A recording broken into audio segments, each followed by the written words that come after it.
Hello students, तो welcome back to our YouTube channel SS chemistry. आज का lecture हमारा बीएससी 6 सेमेस्टर के लिए रहने वाला है और ये है हमारा बीएससी 6 सेमेस्टर के लिए लेक्चर नंबर 2 यूनिट फर्स्ट का। यूनिट फर्स्ट है हमारे पास रिएजेंट्स इन ऑर्गेनिक सिंथेसिस, जिसमें हम पढ़ रहे थे ऑक्सीडाइजिंग एजेंट्स। उसमें हमने फर्स्ट ऑक्सीडाइजिंग एजेंट कवर किया लेक्चर नंबर फर्स्ट में, जिसका नाम था DDQ। अगर आपने वो लेक्चर नहीं देखा तो देख लीजिए, लिंक जो है मैं डिस्क्रिप्शन में दे दूँगी। तो आज का हमारा जो रिएजेंट है वो है कैन, ओके। और इसका फुल फॉर्म होता है हमारे पास सेरिक अमोनियम नाइट्रेट, और इसका केमिकल फॉर्मूला होता है NH4 का होल ट्वाइस CeNO3 का होल 6, ओके। ये जो है एक कॉम्प्लेक्स कंपाउंड होता है और इसकी जो स्ट्रक्चर होती है वो कॉम्प्लेक्स होती है। तो मैं यहाँ पर बना के नहीं, आपको स्क्रीन में जो है इसकी स्ट्रक्चर दिखा दूँगी, तो आप इसकी स्क्रीन में इसकी जो है स्ट्रक्चर देख लीजिएगा। इस एज सच इसकी स्ट्रक्चर बहुत इंपॉर्टेंट नहीं है, एग्जाम में पूछी नहीं जाएगी, और अगर आपका जो एग्जाम में डिस्क्रिप्टिव है तो आप ना भी बनाओ तो भी चलेगा, ओके। बट फिर भी स्क्रीन पे आपको मैं स्ट्रक्चर दिखा दूँगी, आप लोग देख लीजिएगा आराम से। इसमें जो ब्रैकेट के बाहर आपको -2 दिख रहा है, इस -2 का मतलब है कि जो हमारा NH4 ग्रुप है वो निकल गया है, उसके बाद उसमें जो है -2 का साइन आया है। ये कोऑर्डिनेशन कंपाउंड होता है, ओके। तो आई होप आपको स्ट्रक्चर आपने देख ली। तो देखते हैं ये जो रिएजेंट है क्या है। ये एक सिलेक्टिव ऑक्सीडाइजिंग एजेंट होता है। सिलेक्टिव का मतलब क्या होता है कि कुछ रिएजेंट्स या फिर ऑक्सीडाइजिंग एजेंट या फिर रिड्यूसिंग एजेंट्स ऐसे होते हैं जो किसी भी प्रकार का कोई भी कंपाउंड हो उसको बहुत आसानी से जो है रिड्यूस कर देंगे या ऑक्सीडाइज कर देंगे, क्योंकि वो जो होते हैं स्ट्रॉन्ग होते हैं, ओके। लेकिन कुछ ऐसे रिएजेंट्स होते हैं जो सिलेक्टिवली काम करते हैं, यानी कि किसी एक स्पेसिफिक ग्रुप या किसी एक स्पेसिफिक जगह पर ही वर्क करते हैं, उसको हम सिलेक्टिव कहते हैं। जैसे कि आप अभी बीएससी कर रहे हो तो आप अभी अगर बायो वाले हो तो आप पढ़ रहे हो केमिस्ट्री, जूलॉजी, बॉटनी, और लेकिन जब आप एमएससी करोगे तो आप एक सब्जेक्ट सेलेक्ट करोगे, या तो फिर आप केमिस्ट्री में करोगे, या तो जूलॉजी में करोगे, या फिर बॉटनी में करोगे। तो वैसे ही ये जो हमारा सेरिक अमोनियम नाइट्रेट होता है ये एक सिलेक्टिव ऑक्सीडाइजिंग एजेंट होता है। सेरियम जो है हमारा, तो ये एक लेंथेनाइड एलिमेंट होता है, पता है ना, ये F ब्लॉक का एलिमेंट है, I hope you know, okay. तो इसकी खास बात ये है कि ये एक इलेक्ट्रॉन ऑक्सीडेंट है। रिएक्शन में इसमें मौजूद जो सीरियम होता है वो अपनी +4 ऑक्सीडेशन स्टेट से एक इलेक्ट्रॉन ग्रहण करके +3 ऑक्सीडेशन स्टेट में बदल जाता है। यानी कि ऐसी रिएक्शन जहाँ पर हमारा कैन पार्टिसिपेट कर रहा होता है या फिर कैन एज अ रिजेंट जो है काम कर रहा होता है, वहाँ पर जो सीरियम होता है वो +4 ऑक्सीडेशन स्टेट में होता है। तो जब वो रिएक्शन में पार्टिसिपेट करता है तो वो जो है सबस्ट्रेट से एक इलेक्ट्रॉन को ग्रहण करके +3 ऑक्सीडेशन स्टेट में चेंज हो जाता है, ओके। तो और एक मेन पॉइंट जो मैं यहाँ पर मेंशन करना भूल गई हूँ, जो ये हमारा कैन होता है यानी कि सेरिक अमोनियम नाइट्रेट होता है, ये वाटर में और अदर पोलर सॉल्वेंट्स में आसानी से घुल जाता है। इसको मैं लास्ट में लिख दूंगी, और जो है इसके नोट्स में शॉर्ट वीडियो के फॉर्म में डाल दूंगी। आई नो मैंने अभी फर्स्ट लेक्चर की भी नहीं डाली, एक्चुअली मुझे याद नहीं रही थी, but I am trying to do my best, okay. जो कैन की कुछ महत्वपूर्ण हम रिएक्शंस पढ़ने वाले हैं। तो फर्स्ट रिएक्शन है हमारे पास कैन की ऑक्सीडेशन ऑफ एल्कोहल्स। जो हमारा कैन होता है वो बहुत ही सिलेक्टिव तरीके से एल्कोहल्स का ऑक्सीडेशन करता है। तो रिएक्शन देखते हैं हम, रिएक्शन कैसी होती है। तो फर्स्ट रिएक्शन है हमारी ऑक्सीडेशन ऑफ प्राइमरी एल्कोहल्स। तो ये रिएक्शन मुझे बहुत ज़्यादा एक्सप्लेन करने की ज़रूरत नहीं है, 11th-12th में आप सब ने रटी होगी कि प्राइमरी एल्कोहल का जब हम ऑक्सीडेशन कराते हैं तो ये एल्डिहाइड में चेंज हो जाता है। जब हम कोई स्ट्रॉन्ग जो है रिएजेंट लेते हैं तो ये रिएक्शन एल्डिहाइड पे ही नहीं रुकती, ये रिएक्शन जो है जब तक ये एल्कोहल कार्बोक्सिलिक एसिड तक ऑक्सीडाइज नहीं हो जाता तब तक ये रिएक्शन चलती रहती है। बट मैंने क्या कहा अभी, ये जो हमारा कैन है सेरिक अमोनियम क्लोराइड, ये एक सेलेक्टिव नेचर का रिएजेंट है। तो इसका मतलब ये इसको सिर्फ एल्डिहाइड तक ही ऑक्सीडाइज कर पाता है, ये कार्बोक्सिलिक एसिड तक इसको ऑक्सीडाइज करने की क्षमता नहीं रखता है। फिर है हमारे पास next oxidation of secondary alcohols. यहाँ पर हम कैन की हेल्प से सेकेंडरी एल्कोहल्स का ऑक्सीडेशन करने वाले हैं। ये क्या है हमारे पास सेकेंडरी एल्कोहल। जब हम सेकेंडरी एल्कोहल्स का ऑक्सीडेशन करते हैं तो हमें क्या मिलता है, कीटोन। तो यहाँ पर क्या बन गया, कीटोन। इसकी मैकेनिज्म मैं आपको समझाऊंगी पहले, फिर उसके बाद आपको एक क्वेश्चन का आंसर दूंगी कि जो हमारा कैन होता है सेरिक अमोनियम नाइट्रेट जो होता है वो 3 डिग्री एल्कोहल को ऑक्सीडाइज क्यों नहीं करता। आई डोंट नो, ये क्वेश्चन क्वेश्चन आपके माइंड में आया या नहीं, बट एज अ स्टूडेंट, अगर मैं स्टूडेंट होती, मैं पढ़ रही होती, तो ये क्वेश्चन मेरे माइंड में ज़रूर आता और मैं अपनी टीचर से ये क्वेश्चन तो ज़रूर पूछती कि सर जो ये हमारा कैन है ये 3 डिग्री अल्कोहल को जो है ऑक्सीडाइज क्यों नहीं कर रहा। तो इस वजह से ये क्वेश्चन मेरे मन में आया, तो इसलिए मैं आपको इस क्वेश्चन का आंसर दे रही हूँ। ऐसा नहीं है कि एग्जाम में आता है कि नहीं आता, बट अगर आप कुछ पढ़ रहे हो ना तो एकदम उसके मास्टर बन जाओ। कुछ भी कर रहे हो ना, कुछ भी आप अपने जीवन में कुछ भी करो तो एकदम बेस्ट करो, कि आपसे बेस्ट वो चीज़ कोई कर ही नहीं सकता है। ओके, तो पहले हम इसकी मैकेनिज्म देखेंगे। मैकेनिज्म देखने के बाद आपको खुद ब खुद समझ आ जाएगा कि जो हमारा कैन होता है वो 3 डिग्री अल्कोहल को ऑक्सीडाइज क्यों नहीं कर पाता है। फर्स्ट स्टेप होता है हमारा इसमें कॉम्प्लेक्स फॉर्मेशन। फर्स्ट स्टेप क्या होता है? Complex formation. मैकेनिज़्म में हम इसकी मैकेनिज़्म देख रहे हैं कि जो हमारा कैन है वो अल्कोहल्स को कैसे ऑक्सीडाइज कर रहा है। तो फर्स्ट स्टेप मैकेनिज़्म में आ जाता है हमारे पास कॉम्प्लेक्स फॉर्मेशन। मैं यहाँ पर मैकेनिज़्म लिख देती हूँ, वरना आप लोग ये भी भूल जाओगे कि हम बात किस पर कर रहे हैं। Mechanism, okay. एज सच आपका जो पेपर होगा ऑब्जेक्टिव होगा, तो उसमें ये पूछा जा सकता है कि जो इंटरमीडिएट होता है इस रिएक्शन में वो क्या बनता है। तो इसका आंसर हो जाएगा एल्कोक्सी, जो है आपका एल्कोक्सी रेडिकल इसमें बनता है एज अ इंटरमीडिएट। कैसे बनता है वो भी हम देखेंगे। फर्स्ट स्टेप में ऑक्सीडेशन ऑफ एल्कोहल्स के मैकेनिज्म का फर्स्ट स्टेप होता है हमारे पास कॉम्प्लेक्स फॉर्मेशन। इसमें क्या होता है, जो हमारी प्राइमरी एल्कोहल्स हैं, ये जो हमारा कैन रेजेंट है, कैन यानी कि सेरिक अमोनियम नाइट्रेट, इसमें क्या होता है, जो हमारा मेटल होता है सेलेनियम, ये +4 ऑक्सीडेशन स्टेट में होता है।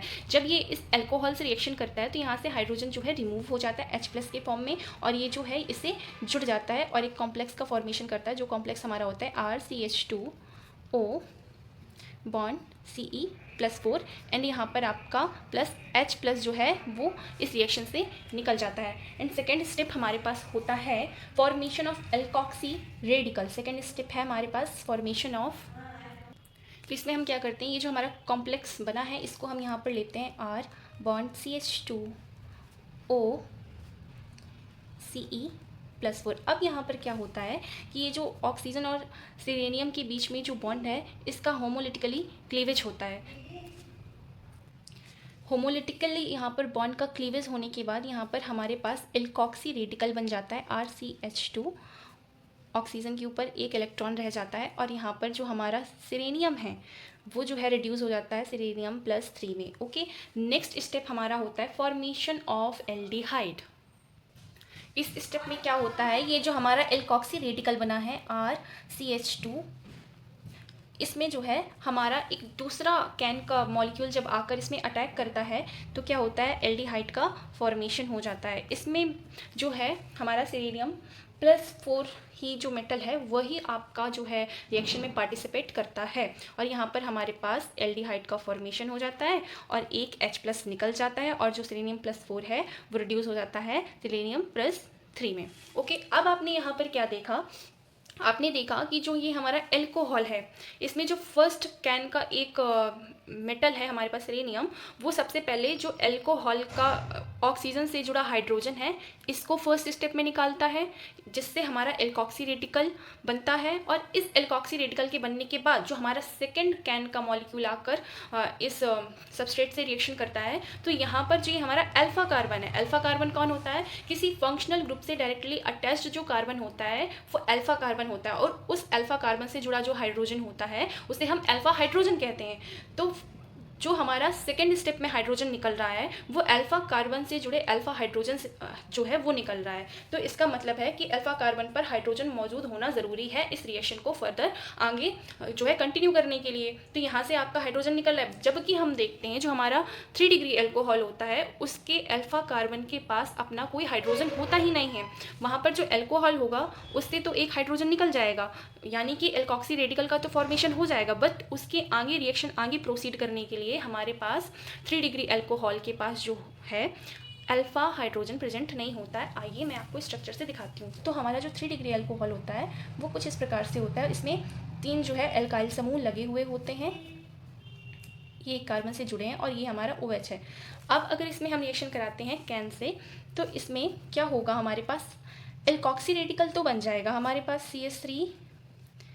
CH3 ये हमारे पास जो है एल्कोक्सी रेडिकल तो बन गया, बट इसके आगे रिएक्शन फर्दर आगे कंटिन्यू करने के लिए हमें क्या चाहिए, ये जो हमारा अल्फ़ा कार्बन है इसके पास कोई हाइड्रोजन ही नहीं है, इसलिए ये रिएक्शन आगे प्रोसीड नहीं होती है। इसलिए जो हमारा कैन है वो 3 डिग्री अल्कोहल को ऑक्सीडाइज नहीं कर पाता है। ओके, बट जो बहुत स्ट्रॉन्ग ऑक्सीडाइजिंग एजेंट्स होते हैं हमारे, या फिर बहुत ज़्यादा हम क्रूशियल कंडीशंस दे दें, बहुत ज़्यादा टेम्परेचर हाई कर दें, उस कंडीशन में जो रिएक्शन फर्दर आगे कंटिन्यू होती है, बट वहाँ पर जो है कार्बन कार्बन डबल बॉन्ड बन जाते हैं, कोई यानी कि कोई एल्किल कोई कहते हैं हम एल्कीन का फॉर्मेशन हो रहा होता है, बट जो बहुत स्ट्रॉन्ग ऑक्सीडाइजिंग एजेंट होते हैं उनकी हेल्प से। ओके, तो फर्स्ट पार्ट में हमने क्या देखा, ऑक्सीडेशन ऑफ एल्कोहल्स, कैन के हेल्प से हमने प्राइमरी एल्कोहल और सेकेंडरी एल्कोहल का जो है ऑक्सीडेशन कर लिया, और हमने ये भी जान लिया कि टर्शरी एल्कोहल का ऑक्सीडेशन कैन की हेल्प से क्यों नहीं होता है। ओके, तो नेक्स्ट रिएक्शन है हमारी कैन की, ऑक्सीडेशन ऑफ फिनॉल्स टू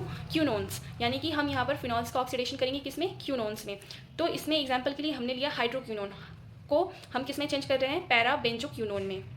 जब आप हाइड्रोक्यूनोन की रिएक्शन जो है कैन से कराते हैं तो यहाँ पर ये किस में चेंज हो जाता है, बेंजोक्यूनोन में, पैरा बेंजोक्यूनोन। ओके, नेक्स्ट रिएक्शन है हमारी बेंजाइलिक ऑक्सीडेशन रिएक्शन। इस रिएक्शन में जो बेंजीन से जुड़े हमारे एल्काइल ग्रुप होते हैं, यानी कि CH3C2H5, ये हमारे एल्काइल ग्रुप होते हैं, इनका ऑक्सीडेशन हो जाता है। तो पहले एग्जाम्पल की रिएक्शन है हमारे पास टालुइन टू बेंजल्डिहाइड ऑक्सीडेशन। हमने यहाँ पर टालुइन लिया है, उसकी रिएक्शन हमने कैन से कराई है, और यहाँ पर हमने सॉल्वेंट H2O लिया है और टेम्परेचर दिया है, और मैंने यहाँ आपको डायरेक्ट प्रोडक्ट बेंजल्डिहाइड दिखाया है। बट इसमें क्या हो रहा होगा, पहले ये CH3 जो हमारा ग्रुप है ये पहले बेंजाइल एल्कोहल में चेंज होगा, फिर उसके बाद ही ये बेंजल्डिहाइड बनाएगा। उसकी रिएक्शन यहाँ पर दी हुई है। पहले ये जो हमारा टालुइन है ये पहले ये बेंजाइल एल्कोहल बनाएगा, फिर इसके बाद ये बेंजल्डिहाइड बनाएगा। तो उसी को मैंने यहाँ पर लिखा हुआ है, ऑक्सीडेशन ऑफ बेंजाइल एल्कोहल्स। जब आप बेंजाइल एल्कोहल्स का कैन की प्रेजेंस में जो है ऑक्सीडेशन करते हैं तो हमें क्या मिलता है,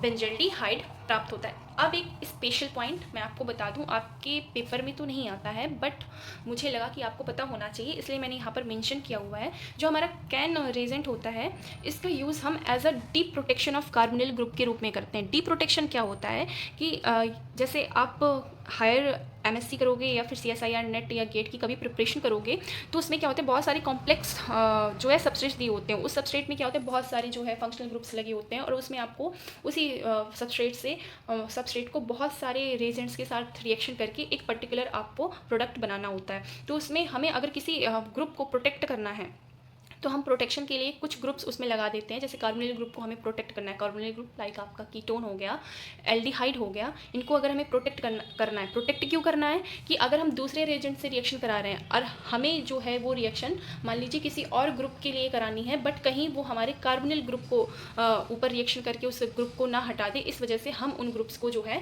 प्रोटेक्ट करते हैं। जब हम उनको प्रोटेक्ट करते हैं, वापस उनको फिर से एल्डिहाइड या कीटोन्स में बदलकर हमें प्राप्त करने के लिए हम कैन का यूज़ कर सकते हैं। इसको बहुत ज़्यादा लोड लेने की ज़रूरत नहीं है। अगर समझ में नहीं आ रहा है तो सिर्फ आप एक बार सुन लीजिए, बस, कोई ज़रूरी नहीं है समझने की। अगर समझ में नहीं आ रहा है तो यहाँ पर मैंने बहुत ही सिंपल शब्दों में लिखा हुआ है, ऑर्गेनिक सिंथेसिस में जब एल्डिहाइड एंड कीटोन्स को प्रोटेक्ट करने के लिए उन्हें हम थायोएसिटल्स और ऑक्सिम में बदल देते हैं, और कैन से रिएक्शन कराकर हम वापस उनको कार्बोनिल ग्रुप में रीजनरेट कर लेते हैं। यानी कि अगर किसी रिएक्शन में हमें एल्डिहाइड और कीटोन ग्रुप को बचाना है तो पहले हम उनको ऑक्सिम में चेंज कर देंगे या तो फिर थायोएसिटल में चेंज कर देंगे, और उसके बाद जब हमको वापस एल्डिहाइड और कीटोन चाहिए तो हम उसकी रिएक्शन किससे करा देंगे, कैन से करा देंगे, तो हमें वापस से हमारा वो कार्बोनिल ग्रुप मिल जाएगा। तो ये रही हमारी रिएक्शन। ये क्या है, हमारे पास एक ऑक्सिम है जिसकी हमने रिएक्शन करा दी है कैन से, फिर यहाँ पर हमें जो है कार्बोनिल ग्रुप वापस वैसा का वैसा ही मिल गया है। तो वो पॉइंट जो मैं आपको कह रही थी, जो हमारा कैन होता है वो आसानी से वाटर और पोलर सॉल्वेंट्स में खुल जाता है, ये पॉइंट मैंने यहाँ पर मेंशन कर दिया है। और नोट्स का जो है मैं शॉर्ट वीडियो बना करके अभी जस्ट जैसे ही ये वीडियो अपलोड होगा वैसे ही आपको नोट्स का जो है वीडियो भी शॉर्ट वीडियो में मिल जाएगा। और एक इम्पॉर्टेंट बात, जो हमारा कैन होता है ये बहुत ही प्यारा ऑरेंज रेड कलर का जो है सॉलिड होता है, जिसकी मैं आपको पिक्चर इसमें दिखा दूंगी, स्क्रीन में शो कर दूंगी। बहुत प्यारा जो है एक सॉलिड फॉर्म में बहुत प्यारा कलर देता है। ओके, आई होप आपको कोई आज की क्लास में कंफ्यूजन नहीं रहा होगा। हमने कौन कौन सी रिएक्शन पढ़ी कैन की हेल्प से। जो हमारा कैन होता है वो प्राइमरी और सेकेंडरी एल्कोहल्स को ऑक्सीडाइज करके जो है प्राइमरी एल्कोहल को ऑक्सीडाइज करके क्या बनाता है, एल्डिहाइड, एंड सेकेंडरी एल्कोहल्स को ऑक्सीडाइज करके कीटोन बनाता है। फिर उसके बाद हमने देखा फिर हमने फिनॉल को ऑक्सीडाइज करा के क्विनोन्स बनाया। फिर उसके बाद हमने क्या किया, जो हमारे बेंजिल एल्कोहल्स थे उनको ऑक्सीडाइज करके बेंजिल एल्कोहल्स या फिर हमारे कोई भी जो है जैसे टालुइन है उनको ऑक्सीडाइज करके हमने क्या बनाया, बेंजल्डिहाइड बनाया। और एक एक्स्ट्रा सिंपल सा पॉइंट कि किसी रिएक्शन में अगर हम कार्बोनिल ग्रुप को प्रोटेक्ट करते हैं और वापस हमें कार्बोनिल ग्रुप रीजनरेट करना है तो हम वहाँ पर कैन का यूज़ करते हैं। ओके, तो आज की वीडियो में बस इतना ही, मिलते हैं नेक्स्ट वीडियो में। Thank you for watching.